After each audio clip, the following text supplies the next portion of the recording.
Om Swastiastu. Puji syukur saya panjatkan kehadirat Ida Sanya Widiwasa atau Tuhan Yang Maha Esa karena atas berkat rahmatnya saya dapat menyampaikan karya tulis ilmiah saya pada hari ini. Terima kasih saya ucapkan kepada dosen pembimbing Ibu Dr. I Gusti Agung Dewi Sarihati M.Biomed dan Ibu I Gusti Ayu Sri Diana Putri SKM MPH, dan yang terhormat Ibu Dr. I Gusti Agung Ayu Darmawati M.Biomed sebagai Ketua Penguji dan Ibu Dr. I Gusti Agung Dewi Sarihati M.Biomed sebagai anggota penguji 1 dan Ibu Putu Ayu Suryanisi SST sebagai anggota penguji 2 pada seminar karya tulis ilmiah hari ini. Perkenalkan, nama saya Dewa Wijaya Lestari dengan NIM P0713401806. Pada kesempatan kali ini saya akan mempresentasikan karya tulis ilmiah saya yang berjudul Gambaran Kadar Hemoglobin sebagai Deteksi Anemia pada Remaja Putri di Banjartriwangsa Desa Siangan, Kecamatan Gianyar. Baik, yang pertama adalah latar belakang. Hemoglobin adalah parameter yang digunakan secara luas untuk menetapkan prevalensi anemia. Jika kadar hemoglobin berada di bawah normal, maka akan dikatakan sebagai anemia. Anemia menyebabkan darah tidak cukup mengikat dan mengangkut oksigen dari paru-paru ke seluruh tubuh. Maka akan menyebabkan mudah sakit karena daya tahan tubuh rendah, kepala pusing 5L, dan daya konsentrasi menurun. Menurut data WHO 2013, prevalensi anemia dunia berkisar 40-88%. Di Indonesia, berdasarkan hasil Riksesden tahun 2018, dilaporkan bahwa jumlah penduduk usia 5-14 tahun mengalami anemia sebesar 26,4% dan usia 15-24 tahun mengalami anemia sebesar 18,4%. Anemia pada remaja merupakan masalah kesehatan masyarakat karena prevalensi di atas 20%. Remaja perempuan mengalami anemia lebih tinggi dibandingkan dengan remaja laki-laki sebesar 23,9%. Berikut ini prevalensi penderita anemia di Indonesia pada tahun 2013 dan 2018. Terlihat bahwa terjadi peningkatan sebesar 2% pada tahun 2018. Peningkatan prevalensi anemia tertinggi terjadi pada kelompok usia 15-24 tahun. Dari diagram data tersebut juga terlihat anemia lebih banyak diderita oleh kaum perempuan. Pada tahun 2013, penderita anemia pada perempuan sebesar 23,9% dan pada tahun 2018 sebesar 27,2%. Kebutuhan zat besi remaja perempuan lebih tinggi dibandingkan remaja laki-laki. Hal ini diperkuat dengan penelitian Permanensi 2005. Berdasarkan studi penduluhan yang saya lakukan, masih banyak remaja putri di Banjartriwangsa Desa Siangan mengalami gejala-gejala anemia, apalagi pada saat menstruasi mengalami keluhan seperti sakit kepala, mual, letih, dan lesu. Namun masih banyak remaja putri yang belum mengetahui mengenai kadar hemoglobin dan penyakit anemia. Di Bali, penelitian mengenai prevalensi anemia pada remaja sejauh pengetahuan penulis masih sangat minim. Prevalensi anemia yang tinggi di kalangan remaja jika tidak ditangani dengan baik akan berlanjut hingga dewasa. Saat ini, program pemberian tablet tambah darah sebagai upaya pencegahan dan penanggulangan anemia di Bali juga sudah dilaksanakan, namun masih mengalami banyak kendala, terutama pada masa pandemi ini. Berdasarkan latar belakang tersebut, saya sebagai peneliti tertarik untuk melakukan penelitian yang berjudul Gambaran Kadar Hemoglobin sebagai Deteksi Anemia pada Remaja Putri Banjartriwangsa Desa Siangan, Kecamatan Gianyar. Kemudian dilanjutkan dengan rumusan masalah, yaitu bagaimana gambaran kadar hemoglobin sebagai deteksi anemia pada remaja putri di Banjartriwangsa Desa Siangan, Kecamatan Gianyar. Selanjutnya adalah tujuan penelitian. Tujuan penelitian ada dua, yaitu tujuan umum, tujuan khusus. Kemudian manfaat penelitian ada dua, yaitu manfaat teoritis dan manfaat praktis yang dapat dilihat pada slide. Selanjutnya adalah bab 2, tinjauan pustaka. Yang pertama adalah remaja, kemudian ada batasan usia remaja menurut WHO, menurut Peraturan Menteri Kesehatan RI Nomor 25 Tahun 2014, menurut BKKBN, dan menurut Kartini Kartono 1945. Kemudian ada darah, selanjutnya ada hemoglobin, struktur hemoglobin, dampak kekurangan hemoglobin, pembentukan hemoglobin, dan fungsi hemoglobin. Lalu ada kadar hemoglobin dan faktor-faktor yang mempengaruhi kadar hemoglobin. Selanjutnya ada anemia, dampak anemia pada remaja putri, faktor-faktor yang mempengaruhi anemia pada remaja putri, lalu pencegahan anemia dan metode pemeriksaan kadar hemoglobin ada 3, yaitu flow cytometry, VO-CT, dan CHARMAT hemoglobin. Pada penelitian ini menggunakan metode VO-CT. Baik, selanjutnya adalah bab 3, yaitu kerangka konsep. Berdasarkan kerangka konsep, faktor yang berpengaruh terhadap kadar hemoglobin seseorang itu dipengaruhi oleh umur, jenis kelamin, pola makan, asupan tablet TFE, siklus menstruasi, dan kebiasaan begadang. Namun pada penelitian ini jenis kelamin tidak diteliti. Untuk mengetahui seseorang kekurangan darah atau tidak dapat dilakukan dengan pemeriksaan kadar hemoglobin, kemudian akan digolongkan dengan kategori normal, tinggi, dan rendah. Jika rendah, maka akan digolongkan lagi menjadi anemia ringan, sedang, dan berat. Kemudian, untuk variabel dalam penelitian ini adalah kadar hemoglobin pada remaja putri di Banjarmasin Desa Siangan, Kecamatan Gianyar. Lalu, ada definisi operasional. Pada definisi operasional yang saya mengambil 6 variabel, yaitu kadar hemoglobin, usia, nutrisi atau pola makan, lalu ada asupan tablet FE atau TTD, siklus menstruasi, dan kebiasaan begadang. Selanjutnya pada bab 4 yaitu metode penelitian. Yang pertama ada jenis penelitian yaitu deskriptif, lalu ada alur penelitian dimulai dari identifikasi masalah sampai dengan penyusunan laporan akhir. Selanjutnya ada tempat dan waktu penelitian. Pada penelitian ini pengambilan dan pemeriksaan sampel dilakukan di Banjarmasin Desa Siangan, Kecamatan Gianyar, Kabupaten Gianyar. Untuk waktu penelitiannya dari bulan Januari sampai dengan bulan April 2021. Lalu untuk populasi dalam penelitian ini adalah remaja putri di Banjarmasin Desa Siangan yang berjumlah 27 orang responden.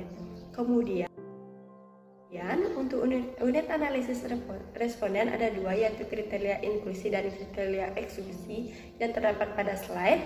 Lalu besar sampel penelitian ini sebanyak 27 orang responden. Untuk teknik pengambilan sampelnya adalah teknik sampling jenuh. Kemudian ada jenis dan teknik pengumpulan data. Yang pertama yaitu jenis data yang dikumpulkan adalah data primer dan data sekunder.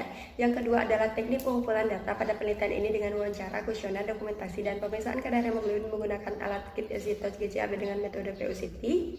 Selanjutnya instrumen penelitian ada 4, yaitu informan konsen, kuesioner, alat tulis, dan kamera digital. Untuk alat pelindung diri, alat dan bahan yang digunakan dapat dilihat pada slide. Penelitian ini dilakukan langsung di Banjarmasin Desa Siangan dengan door to door, yaitu ke rumah-rumah responden, sehingga tidak menimbulkan kerumunan dan tetap menerapkan protokol kesehatan COVID-19. Kemudian untuk prosedur kerja pada penelitian ini dimulai dari proses pengiriman surat, lalu peneliti dan responden tetap menerapkan protokol kesehatan. Peneliti menggunakan APD yang lengkap, lalu alat dan bahan disiapkan. Kemudian ada wawancara, pengisian informan konsen dan kuesioner. Selanjutnya pengambilan darah kapiler dan pemeriksaan kadar hemoglobin. Kemudian pengolahan dan analisis data. Teknik pengolahan yang digunakan ada 3, yaitu editing, coding, dan tabulating. Lalu untuk analisis data dilakukan dengan membandingkan hasil kadar hemoglobin yang diperoleh dengan nilai normal, lalu dideskripsikan sesuai karakteristik pada tujuan penelitian. Selanjutnya akan dikelompokkan antara yang normal, rendah, dan tinggi. Lalu etika penelitian ada 2, yaitu prosedur pengajuan etik penelitian dan kode etik penelitian. Selanjutnya bab 5 hasil dan pembahasan. Yang pertama gambaran umum lokasi penelitian, yaitu Desa Siangan terletak di wilayah Kecamatan Gianyar, Kabupaten Gianyar, Provinsi Bali. Desa Siangan memiliki luas wilayah 359 hektar. Suatu desa yang berada di dekat perkotaan kota Gianyar dengan jarak 5-6 km. Jumlah penduduk di Desa Siangan adalah 6.165 orang yang terdiri dari laki-laki sebanyak 3.121 orang dan perempuan sebanyak 3.044 orang. Banjarmasin merupakan salah satu banjar yang terletak di Desa Siangan. Secara administrasi, Banjarmasin memiliki batas-batas wilayah, yaitu batas utara Banjarroban, batas timur Banjar Siladan, batas selatan Banjar Teruna, dan batas barat Banjar Selatan. Berikut ini hasil karakteristik remaja putri di Banjarmasin Desa Siangan, Kecamatan Gianyar. Yang pertama, berdasarkan usia responden yang diteliti, sebagian besar responden tergolong remaja akhir berusia 18-21 tahun, yaitu sebanyak 14 orang responden, 51,8%. Yang kedua, berdasarkan pola makan, sebagian besar responden memiliki pola makan dengan frekuensi makan 3 kali sehari, yaitu sebanyak 25 orang responden, 92,6%. Lalu, sebagian besar responden tidak memiliki kebiasaan mengonsumsi tablet FE atau tablet tambah darah, yaitu sebanyak 24 orang responden, 88,9%. Berdasarkan siklus menstruasi, seluruh responden memiliki siklus menstruasi yang normal, yaitu sebanyak 27 orang responden, 100%. Dan yang terakhir, berdasarkan kebiasaan begadang, sebagian besar responden memiliki kebiasaan sering begadang lebih dari 5 kali dalam seminggu, yaitu sebanyak 13 orang responden, 48,2%. Hasil kadar hemoglobin remaja putri di Banjarmasin Desa Siangan, Kecamatan Gianyar, sebagian besar responden memiliki kadar hemoglobin normal, yaitu sebanyak 22 orang responden, 81,5%, dan memiliki kadar hemoglobin rendah atau di bawah normal, sebanyak 5 orang responden, 18,5%. Penelitian ini sejalan dengan hasil penelitian Simanjuntak 2018. Menurut asumsi peneliti, diketahui bahwa sebagian responden tidak menanemia kemungkinan dari kebiasaan sarapan di pagi hari, istirahat yang cukup, dan terpenuhi asupan zat besi. Khususnya untuk remaja putri yang sedang menstruasi akan mengalami kehilangan zat besi. Sehingga, kalau tidak diimbangi dengan makanan yang sehat akan merasa lemas dan lesu. Hal ini termasuk ke dalam ciri-ciri kadar hemoglobin menurun. Selain itu, faktor lainnya adalah kebiasaan begadang. Selanjutnya, kadar hemoglobin responden berdasarkan usia. Terlihat pada tabel di slide, kadar hemoglobin rendah terbanyak ditemukan pada remaja akhir berusia 18-21 tahun sebanyak 4 orang responden atau 14,8%, dan kadar hemoglobin normal terbanyak ditemukan pada remaja pertengahan usia 15-18 tahun dan pada remaja akhir usia 18-21 tahun masing-masing sebanyak 10 orang responden 37%. Semakin bertambahnya usia manusia, maka akan semakin mengalami penurunan fisiologis semua fungsi organ termasuk penurunan sumsum tulang yang memproduksi sel darah merah.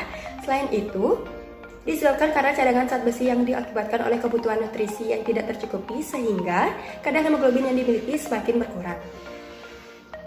Hasil kadar hemoglobin rendah kemungkinan dapat disebabkan oleh faktor lain yang memicu menurunnya kadar hemoglobin. Selanjutnya, pada slide terdapat tabel dari hasil pemeriksaan kadar hemoglobin berdasarkan pola makan menunjukkan bahwa dari 27 responden kadar hemoglobin normal terbanyak yaitu sejumlah 20 orang responden 74,1%, dan kadar hemoglobin rendah terbanyak yaitu sejumlah 5 orang 18,5% ditemukan pada responden yang memiliki pola makan dengan frekuensi makan teratur 3 kali sehari.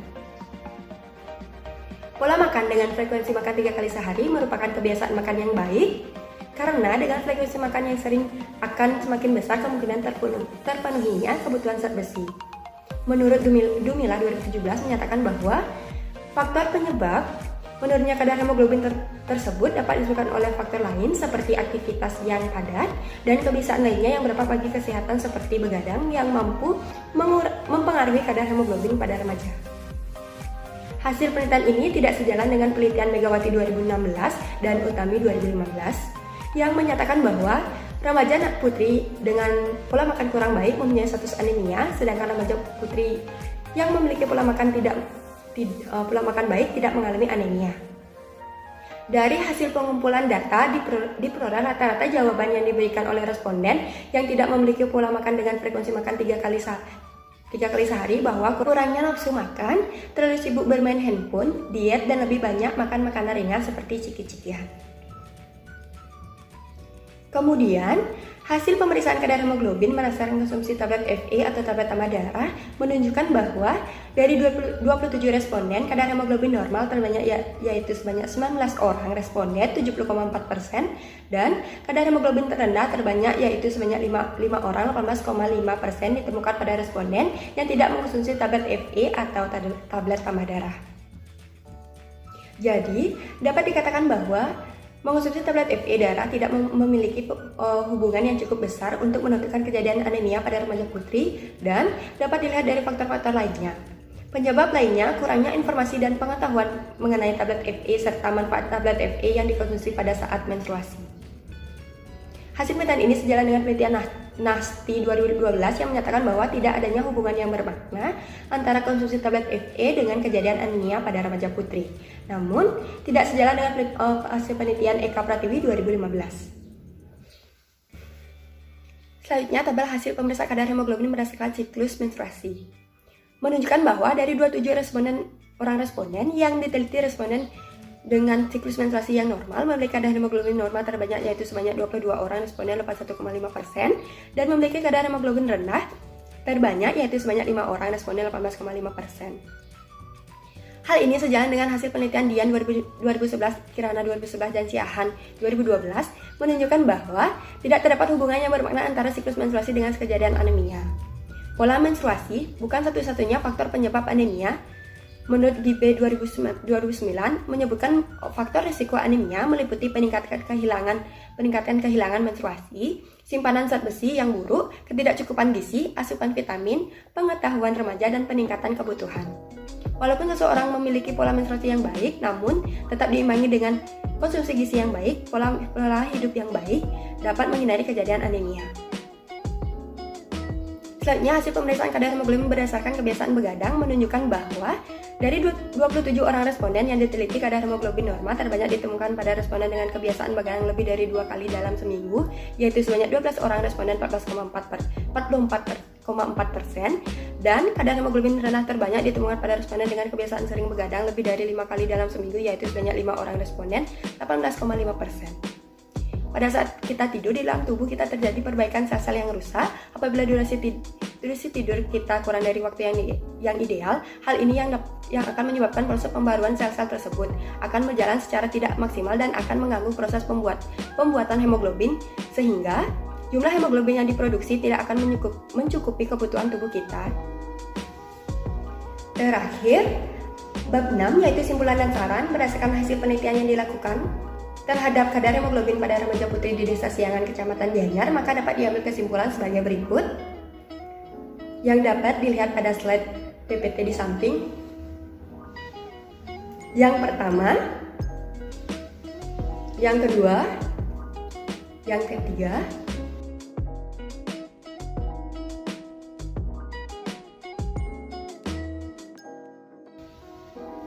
kemudian ada saran. Berdasarkan hasil penelitian, maka saran yang dapat disampaikan oleh peneliti yaitu yang pertama, perubahan kadar hemoglobin bersifat dinamis dan dipengaruhi oleh banyak faktor. Untuk itu, para remaja putri sebaiknya menerapkan pola hidup sehat seperti makan makanan yang sehat dengan teratur, tidak melakukan kegiatan begadang apabila tidak diperlukan, dan mengonsumsi zat besi dan vitamin. Kedua, remaja putri dapat melakukan pemeriksaan kadar hemoglobin secara berkala. Terakhir, kepada peneliti selanjutnya yang ingin melakukan penelitian serupa, hendaknya melakukan pemeriksaan mendalam mengenai pengetahuan remaja putri mengenai tablet FE atau tablet tambah darah, aktivitas fisik, pola makan seperti asupan gizi, asupan protein, asupan zat besi, asupan vitamin, dan lain sebagainya, serta melakukan pemeriksaan yang lebih spesifik seperti mengetahui hubungan kadar hemoglobin dengan kebiasaan begadang. Baik, sekian pemaparan karya tulis ilmiah saya yang berjudul Gambaran Kadar Hemoglobin sebagai Deteksi Anemia pada Remaja Putri di Banjartriwase, Desa Siangan, Kecamatan Gianyar. Bila ada salah kata, baik disengaja maupun tidak, saya mohon maaf. Akhir kata saya ucapkan terima kasih dan saya tutup dengan para mesanti. Oh, Santi, Santi, Santi.